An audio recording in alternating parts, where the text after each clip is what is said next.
Top 5 most wanted ang Pasig City na naharap sa kasong homicide at frustrated murder. Arestado naman sa Northern Samar.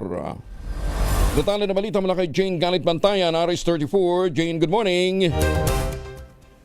Inihain ng Northern Samar Police ang isang warrant of arrest laban sa isang top 5 most wanted person sa Pasig City na nahaharap sa dalawang kasong homicide at frustrated murder. Ang nasabing wanted sa Pasig ay natimbog dito sa lalawigan ng Northern Samar sa bayan ng Las Navas sa barangay Pupuntuan. Sa report ng PNP, ang naaresto ay isang 25 taong gulang, isa itong vendor. Nasa listahan bilang rank number 5 most wanted person ng district level ng Pasig City Police District.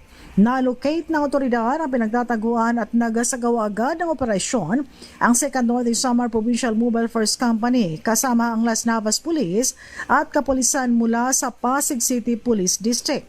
Ang inihain na warrant of arrest ay mula sa Regional Trial Court National Capital Judicial Region, Branch 268, Pasig City. Samantala, inilagak naman ang halagang 120,000 pesos na piyansa sa kasong homicide at sa kasong frustrated murder. Inilagak ang piyansa na nagkakahalaga ng 200,000 pesos para sa pansamantalang kalayaan na nasabing akusado. Kasunod ng pagkakaaristo ay dinala ito sa Las Navas Police para sa tamang dokumentasyon na katakda itong iharap sa hukuman ng Pasig City. Mula sa Aksyon Radyo Katarman, RH34, Jane Galit Bantayan ng DZRH, una sa Pilipinas, una sa Pilipino. Daghang salamat, Jane.